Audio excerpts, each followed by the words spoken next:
मस्तक सिंहासन पे हम आत्माएं, राजन बने और शासन चलाएं। कर्मेंद्रियां कर्मचारी हमारी, भ्रिकुटी बीच दरबार अपना सजाएं। मस्तक सिंहासन पे हम आत्माएं, राजन बने और शासन चलाएं।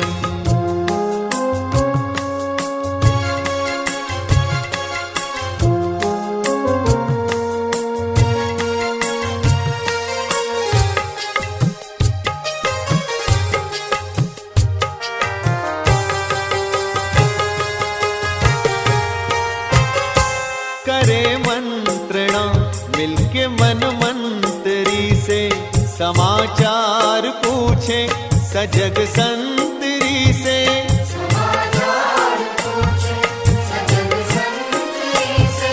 बड़ी सावधानी से इस राजधानी को माया की छाया से पल पल बचाएं। मस्तक सिंहासन पे हम आत्माएं, राजन बने और शासन। ओम शांति, ओम शांति। आज प्यारे बाबा के 28 तारीख की महावाक्य है।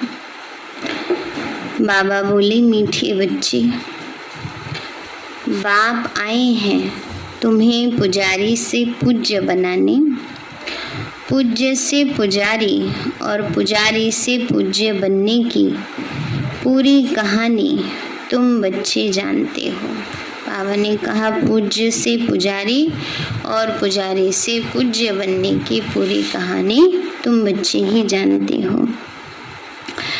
प्रश्न है, कौन सी बात दुनिया वालों के लिए असंभव लगती है और तुम सहज उसे अपने जीवन में धारण करते हो?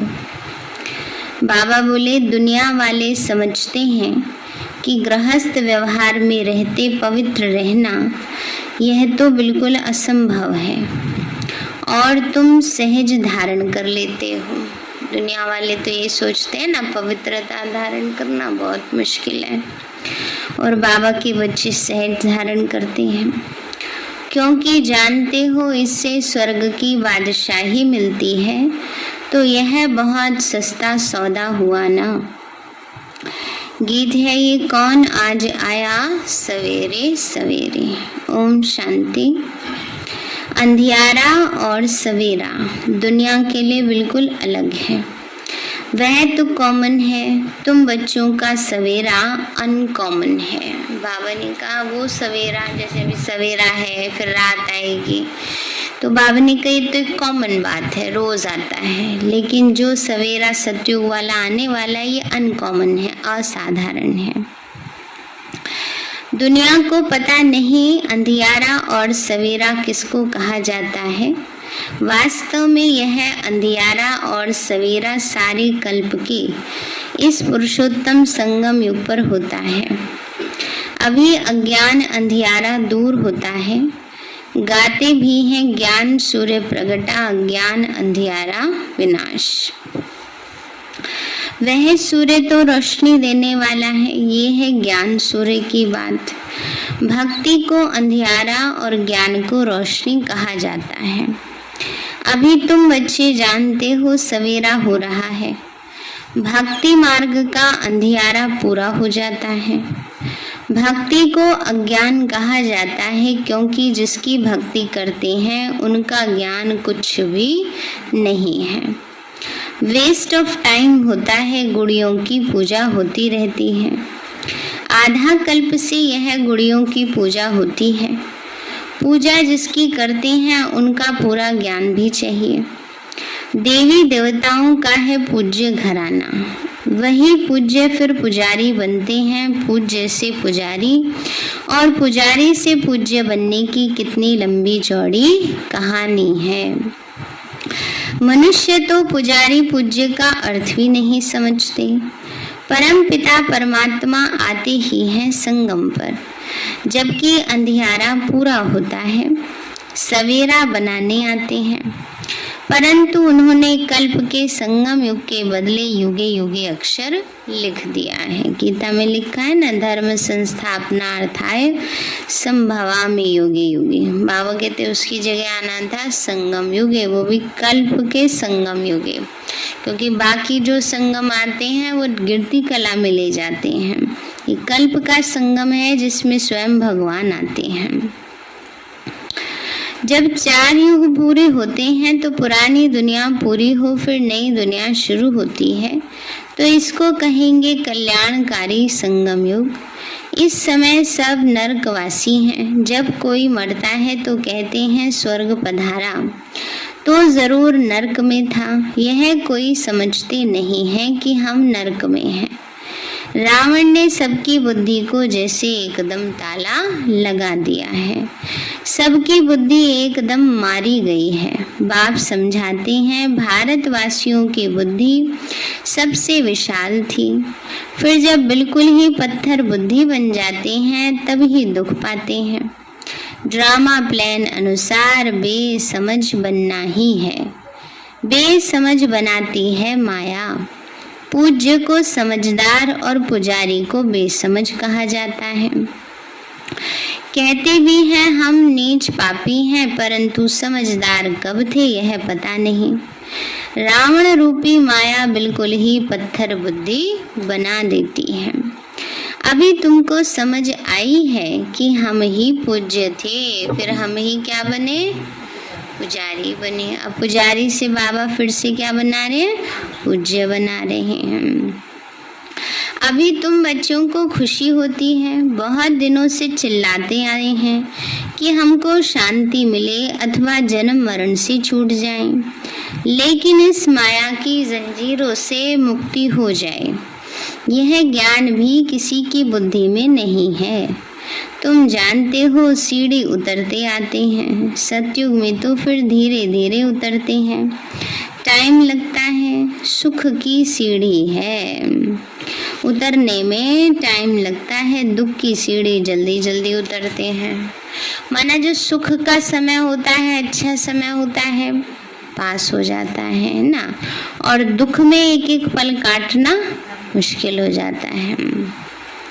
सतयुग त्रेता है 21 जन्म और द्वापर कलयुग में 63 जन्म, आयु कम हो जाती है। अभी तुम बच्चे जानते हो हमारी चढ़ती कला चपटी में हो जाती, चपटी माना सेकंड में। गाते भी हैं जनक को सेकंड में जीवन मुक्ति मिली, परंतु जीवन मुक्ति का अर्थ समझते नहीं। जीवन मुक्ति सोचते हैं शायद जीवन से मुक्त हो जाएंगे, परंतु जीवन मुक्ति का अर्थ है जीवन जीते हुए दुख के बंधनों से मुक्त हो जाना। तो बाबा कहते हैं बच्चे वो तो जानते नहीं जीवन मुक्ति किसको मिली। एक जनक को जीवन मुक्ति मिली या सारी दुनिया को मिली। अभी तुम्हारी बुद्धि का ताला खुल गया है। किसी की डल बुद्धि होती है तो कहते हैं परमात्मा इसको अच्छी बुद्धि दो। सतयुग में ऐसी कोई बात नहीं। जो आत्माएं बहुत काल परमात्मा से अलग रहती हैं उनका भी हिसाब है। बाप जब परम धाम में थे उस समय जो आत्माएं उनके साथ मुक्ति धाम में रहती हैं, पिछाड़ी में आती हैं, वह बहुत समय साथ रहती हैं। हम तो थोड़े टाइम वहाँ रहते हैं। पहले पहले हम बाप से बिछुड़ते हैं, इसीलिए गाया जाता है आत्मा परमात्मा अलग रहे बहुकाल, और सुंदर मेला कर दिया जब सदगुरु मिला दलाल। उन्हीं का ही अब मेला होता है जो बहुत समय बाप से अलग रहे हैं। जो वहाँ बहुत समय साथ रहते हैं उनको नहीं मिलते। बाबा कहते हैं खास तुम बच्चों को मैं पढ़ाने आता हूँ। तुम बच्चों के साथ हूँ तो सबका कल्याण होता है। अभी सबका कयामत का समय है। अभी सब हिसाब किताब चुकतू करके चले जाएंगे, बाकी तुम राज्य भाग्य पाएंगे। यह बातें कोई की भी बुद्धि में नहीं है। गाते भी हैं गॉड फादर लिबरेटर गाइड, दुख से लिबरेट कर शांति धाम में ले जाने के लिए गाइड बनते हैं, सुख धाम के लिए गाइड नहीं बनते। बाबा ने कहा बच्चे सुख धाम में तो अपने आप चले जाएंगे ना, लेकिन दुख धाम से छुड़ाने के लिए बाबा हम बच्चों का गाइड बनते हैं। आत्माओं को शांति धाम में ले जाते हैं। वह है निराकारी दुनिया जहाँ आत्माएं रहती हैं, परंतु वहाँ कोई जा नहीं सकता क्योंकि पतित हैं। इसलिए पतित पावन बाप को पुकारते हैं। खास भारतवासी जब उल्टे बन जाते हैं तब बेहद बाप को ही कुत्ते बिल्ली पत्थर ठिक्कर में ले जाते हैं। परमात्मा को पहचानते नहीं ना, फिर जो आता है वही कह देते हैं। जिसने जो बताया उसी को सतवचन महाराज कहकर सच मानना शुरू कर देते हैं। फिर कहते हैं जो बात बार बार रिपीट की जाती है वो सच्ची लगने लगती है ना। तो इसीलिए फिर इस भ्रम के कारण क्या होता है, गलत बात को भी सच मानना शुरू कर देते हैं। इसलिए बाबा कहते हैं बच्चे, फिर कहते हैं कुत्ते बिल्ली पत्थर ठिक्कर में ले जाते हैं। वंडर है ना, अपने से भी मुझे नीचे ले जाते हैं। बाबा कहते हैं अपने लिए तो फिर भी लिमिट रखी, कितनी 84 लाख की। कहते हैं ना मनुष्य आत्मा 84 लाख योनियों में जाती है दुनिया वालों के हिसाब से। कीड़े मकोड़े पता नहीं क्या क्या बनते हैं, और भगवान के लिए तो कोई लिमिट ही नहीं रखी, उनको तो सब अच्छे बुरे सब में डाल दिया। तो इसलिए बाबा कहते हैं अच्छा कहाँ पर बना है बताओ। कोरोना भाग जाए, प्रसन्न हो जाए, जैसे वो उनका बताते हैं शीतला माता का है चिकन पॉक्स जो होता हो जाती थी। तो बाबा कहते हैं ये भी देखो बुद्धि ये किस किस की देवी देवता, किस किस को देवी देवता बना देते हैं। तो बाबा ने कहा बच्चे अपने लिए ये भी वंडर है, ये भी। फिर बाबा देखो कितना निरंकारी है, क्या कहते हैं कोई बात नहीं बच्चे भी ड्रामा बना हुआ है। बाबा कहते हैं मैं किसी को दोष नहीं देता हूँ, इसमें किसी का दोष नहीं, ये भी ड्रामा बना है। सब ड्रामा के वश हैं, ईश्वर के वश नहीं है। ईश्वर से तो ड्रामा तीखा है। बाबा कहते हैं मैं भी ड्रामा अनुसार अपने समय पर आऊंगा, मेरा आना एक ही बार होता है। भक्ति मार्ग में मनुष्य कितने धक्के खाते हैं। तुमको तो बाप मिला है तो बाप से सेकंड में वर्षा लेना है। वर्षा मिल गया फिर धक्के खाने की दरकार नहीं। भगवान खुद कहते हैं मैं आकर वेदों शास्त्रों का सार समझाता हूँ। पहले सच खंड था फिर झूठ खंड कैसे बना यह किसी को भी पता नहीं है। गीता किसने सुनाई यह भी भारतवासी नहीं जानते। भारत का ही आदि सनातन देवी देवता धर्म था। देवी देवता धर्म वाले ही सतो प्रधान पूज्य से जब तमो प्रधान पुजारी बन जाते हैं तब देवता धर्म प्राय लोप हो जाता है। फिर बाप आकर फिर से उस धर्म की स्थापना करते हैं। चित्र भी है शास्त्र भी है। भारतवासियों का एक ही शास्त्र शिरोमणि गीता है, तो हर एक अपने धर्म को ही भूल गए हैं, इसलिए नाम बदलकर हिंदू रख दिया है। बाबा कहते अपने धर्म को ही भूल गए हम, इसलिए अपने आप को हिंदू कहलाने लगे हैं। तो मुख्य आदि सनातन देवी देवता धर्म। फिर मंदिर में जाओ देवी देवताओं की पूजा करते हैं तो भी बोलते हैं सनातन धर्म की देवी देवता धर्म की जय। फिर भी नहीं समझते क्यों कह रहे हैं ऐसे ना। तो बाबा हम बच्चों को समझाते हैं क्योंकि हम थे उसी देवी देवता कुल के, पर अपने अंदर वो विशेषता नहीं रही है तो इसलिए बदल दिया है। तो बाबा कहते हैं बच्चे तब देवता धर्म प्राय लोप हो जाता है। फिर बाप आकर फिर से उस धर्म की स्थापना करते हैं। बाबा ने कहा बच्चे ड्रामा में नूंद है ये। आत्मा ही पुनर्जन्म में आते तमो प्रधान बन जाती है, खाद पड़ जाती है। तुम जानते हो हम सच्चे जेवर थे अब झूठे बन गए हैं। जेवर शरीर को कहा जाता है ना, कहते हैं जैसा सोना वैसा जेवर। आजकल सोने में कितनी मिलावट है, तो जैसे जेवर भी ऐसे ही बनते हैं। पहले के जो सच्चे सोने के जेवर होते थे, अगर कोई ऐसे हाथ रखे तो वो मुड़ जाते थे, समझो किसी ने कड़ा पहना हुआ है, कुछ पहना हुआ है, इतने मुलायम होते थे, सॉफ्ट। फिर उसको कड़ा करने के लिए उसमें खाद मिलाई जाती है। तो बाबा भी कहते हैं आत्मा सतो प्रधान है तो शरीर भी सतो प्रधान है। अभी आत्मा कैसी है? तमो प्रधान है। तो शरीर कैसे है? तमो प्रधान है, पतित है। तो बाबा कहते हैं बच्चे शरीर द्वारा ही पाठ बजाते हैं। हमको कितना लंबा 84 जन्मों का पाठ मिला हुआ है। देवता क्षत्रिय आपे ही पूज्य, आपे ही पुजारी तुम बनते हो। मैं अगर पूज्य फिर पुजारी बनूं तो तुमको पूज्य कौन बनाए?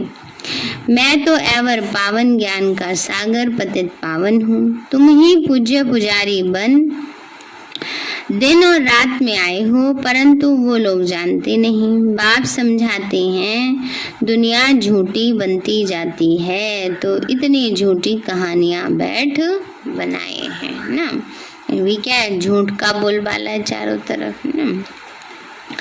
व्यास ने भी कमाल की है। अब व्यास भगवान तो है नहीं, भगवान ने तो आकर ब्रह्मा द्वारा वेदों शास्त्रों का सार समझाया है।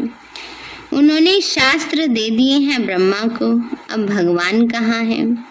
ऐसे तो नहीं विष्णु की नाभि से ब्रह्मा निकला, उन्होंने तो यही दिखाया है ना, विष्णु की नाभि से ब्रह्मा निकला। बाबा कहते हैं बच्चे अब तो विष्णु ने बैठ शास्त्रों का सार बताया नहीं, ब्रह्मा द्वारा समझाया। त्रिमूर्ति के ऊपर है शिव बाबा, वह बैठ सार बताते हैं ब्रह्मा द्वारा। जिनके द्वारा समझाते हैं वही फिर पालना करेंगे। तुम हो ब्रह्मा कुमार कुमारियां। ब्राह्मण वर्ण है ऊंचे ते ऊंचा, तो तुम अभी हो ईश्वरीय संतान। ईश्वर के रचे हुए यज्ञ की तुम संभाल करते हो। बाबा कहते हैं क्या है? ये ईश्वर का रचा हुआ यज्ञ है? कहीं हवन कुंड है? ये यज्ञ है। सब क्या है? हम यज्ञ की ईंटें हैं। हमारा फर्ज क्या है? अपने सेंटर का, बाबा के घर का, यज्ञ का हमेशा रक्षक बनकर रहना, ना कि यज्ञ का नाम बदनाम करने वाले बनना। तो ईश्वर के रचे हुए यज्ञ की तुम संभाल करते हो। इस ज्ञान यज्ञ में सारी पुरानी दुनिया स्वाहा हो जानी है। इनका नाम रखा है राजस्व अश्वमेघ अविनाशी रुद्र ज्ञान यज्ञ। राजाई प्राप्त कराने के लिए बाप ने यज्ञ रचा। वह यज्ञ रचते हैं तो मिट्टी का शिव और शालिग्राम बनाते हैं। उत्पत्ति कर, पालना कर, फिर खलास कर देते हैं। देवताओं की मूर्तियां भी ऐसे ही करते हैं। जैसे छोटे बच्चे गुड़ियों का खेल करते हैं, ऐसे यह भी करते हैं। अब बाप के लिए कहते हैं स्थापना, विनाश और पालना करते हैं। तो पहले स्थापना है। अभी तुम मृत्यु लोक में अमर लोक के लिए पढ़ रहे हो। यह तुम्हारा मृत्यु लोक का अंतिम जन्म है। बाप आते हैं अमर लोक स्थापन करने। एक पार्वती को कथा सुनाने से क्या होगा? अमरनाथ शंकर को कहते हैं, उनको पार्वती देते हैं। अब शंकर पार्वती स्थूल में आ कैसे सकते हैं, जबकि उनको सूक्ष्म वतन में दिखाया है। तो अभी तुमको समझाया है जगत अम्बा, जगत पिता लक्ष्मी नारायण बनते हैं। लक्ष्मी नारायण ही फिर 84 जन्मों के बाद जगदम्बा जगत पिता बनते हैं। वास्तव में जगदम्बा है पुरुषार्थी, फिर है लक्ष्मी पावन प्रालब्ध। महिमा जास्ती किसकी है? जगदम्बा पर देखो कितना मेला लगता है। काली कलकत्ते वाली मशहूर है। काली माता के पास भला काला पिता क्यों नहीं बनाया? हैं? बाबा भी हंसी की बात करते हैं। बाबा कहते काली माता इतना गायन करते हैं, काला पिता क्यों नहीं है? बाबा ने कहा लक्ष्मी के साथ वो लक्ष्मी के साथ नारायण दिखाया, राम के साथ सीता दिखाए ना, शंकर के साथ पार्वती दिखाए ना। बाबा कहते ऐसे काली माता के साथ काला पिता क्यों नहीं है? शेरा वाली माता गौरी का रूप दिखाते हैं ना, पार्वती का। वैष्णो है, दुर्गा है, ये सब पार्वती के रूप हैं। पार्वती के रूप है नहीं। तो वास्तव में जगदम्बा आदि देवी ज्ञान चिता पर बैठ काले से गोरी बनती है। पहले ज्ञान ज्ञानेश्वरी है, फिर राज राजेश्वरी बनती है। यहाँ तुम आए हो ईश्वर से ज्ञान लेकर राज राजेश्वरी बनने। लक्ष्मी नारायण को राज्य किसने दिया? ईश्वर ने। अमर कथा सत्य नारायण की कथा बाप ही सुनाते हैं। तो सेकंड में जिससे नर से नारायण बनते हैं। अभी तुम बच्चों के कपाट खुल गए हैं कि काम महाशत्रु है। कहते हैं गृहस्थ व्यवहार में रहकर पवित्र रहना तो असंभव है। समझाया जाता है बाप स्वर्ग का रचयिता है तो जरूर वह अपने बच्चों को स्वर्ग की बादशाही देंगे। तो स्वर्ग की बादशाही पाने के लिए एक जन्म तो पवित्र रहना पड़े ना। ये तो सस्ता सौदा हुआ ना। व्यापारी लोग इस बात को अच्छा उठाएंगे क्योंकि व्यापारी लोग दान भी करते हैं, धर्मायु भी निकालते हैं। बाबा कहते यह सौदा कोई विरला ही करते हैं। कितना सस्ता व्यापार है। फिर भी कई हैं जो सौदा करके फिर फारकती भी दे देते हैं। बाबा ने कहा कई ऐसे भी करते हैं, बाबा से सौदा कर लेते हैं फिर बाबा को छोड़कर चले जाते हैं। तो यह है नॉलेज बाप के सिवाय कोई समझा न सके। ज्ञान सागर एक ही है, वही समझाते हैं। जो पावन पूज्य थे फिर 84 जन्मों के बाद अंत में पुजारी बना। इनके तन में मैंने प्रवेश किया। प्रजापिता तो यहाँ होगा ना। तो अब तुम पुरुषार्थ कर फरिश्ता बन रहे हो। अब भक्ति मार्ग की रात के बाद ज्ञान अर्थात दिन होना है। तिथि तारीख तो है नहीं। शिव बाबा कब आया किसी को भी पता नहीं। कृष्ण जयंती धूमधाम से मनाते हैं।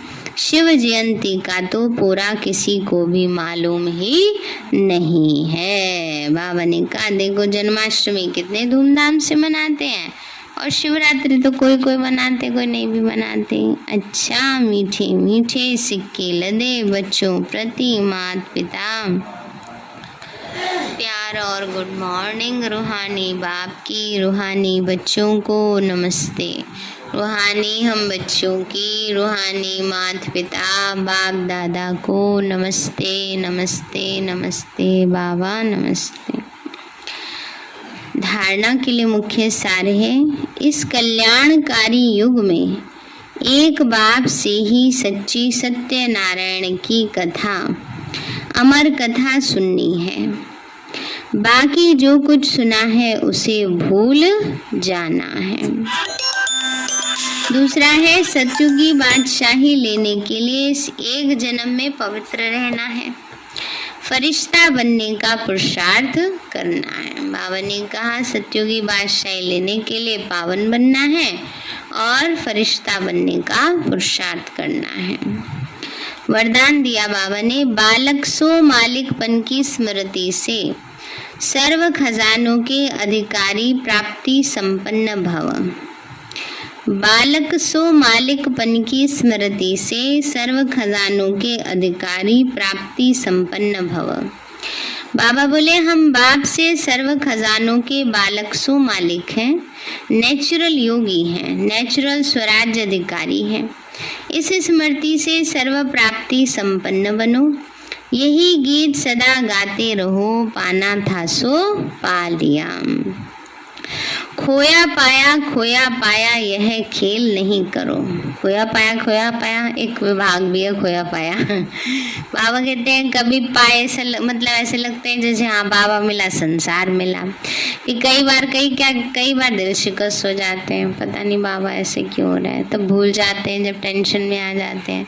तो बाबा ने कहा कभी तो खोया सा अनुभव करते हैं, कभी पाया सा अनुभव करते हैं ना, ऐसे नहीं करो। बाबा कहते पा रहा हूँ यह अधिकारी के बोल नहीं। जो संपन्न बाप के बालक सागर के बच्चे हैं वह नौकर के समान मेहनत कर नहीं सकते हैं। नौकर के बच्चे थोड़े हैं, दाता के बच्चे हैं, है ना। बाबा के स्वयं भगवान के बच्चे अधिकारी आत्मा हैं। स्लोगन है योग बल द्वारा कर्म भोग पर विजय प्राप्त करना, यही श्रेष्ठ पुरुषार्थ है। योग बल द्वारा कर्म भोग पर विजय प्राप्त करना यही श्रेष्ठ पुरुषार्थ है। फिर है मातेश्वरी जी के अनमोल महावाक्य। राज ऋषि सतयुगी होते हैं। लोग यह जो कहते हैं द्वापर में राज ऋषि थे जिन्होंने बैठ यह वेद शास्त्र रचे, क्योंकि वो त्रिकालदर्शी थी। अब वास्तव में राज ऋषि हम सतयुग में ही कह सकते हैं, क्योंकि वहाँ विकारों को पूरा जीते हुए हैं, अर्थात कमल के फूल समान जीवन मुक्त अवस्था में रहते राजाई चलाते हैं। बाकी यह जो द्वापर में परमात्मा को प्राप्त करने के लिए तप करने वाले ऋषि हैं, जिन्होंने वेद शास्त्र रचे हैं, सतयुग में तो वेद शास्त्रों की जरूरत ही नहीं रहती। ना हम उन्हों को त्रिकालदर्शी कह सकते। जब हम ब्रह्मा विष्णु शंकर को त्रिकालदर्शी नहीं कह सकते, तो फिर यह द्वापर युग वाले रजोगुण समय के ऋषि मुनि कैसे त्रिकालदर्शी हो सकते हैं? बाबा ने कहा सतयुग के देवी देवता नहीं हो सकते, तो द्वापर युग वाले कैसे हो सकते हैं? त्रिकालदर्शी अर्थात त्रिमूर्ति त्रिनेत्री सिर्फ एक परमात्मा शिव को कह सकते हैं, जो स्वयं इस कल्प के अंत में आए सारी रचना का अंत दे देते हैं। वहाँ सतयुग में प्रारब्ध भोगनी है, वहाँ यह ज्ञान नहीं रहता कि यह ब्रह्मावंशी ब्राह्मण ही सिर्फ मास्टर त्रिनेत्री त्रिकालदर्शी बनते हैं। बाकी सारे कल्प के अंदर कोई को भी ज्ञान नहीं मिल सकता, ना ही देवताओं को ना ही मनुष्यों को त्रिकालदर्शी कह सकते। अच्छा, ओम शांति। सारे हैं मीठे बच्चे, बाप आए हैं तुम्हें पुजारी से पूज्य बनाने, पूज्य से पुजारी और पुजारी से पूज्य बनने की पूरी कहानी तुम बच्चे ही जानते हो। प्रश्न है, कौन सी बात दुनिया वालों के लिए संभव लगती है और तुम सहज उसे अपने जीवन में धारण करते हो?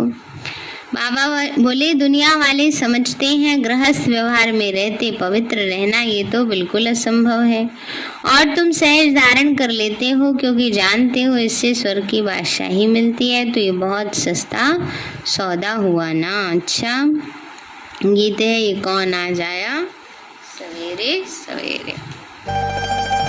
ओम शांति।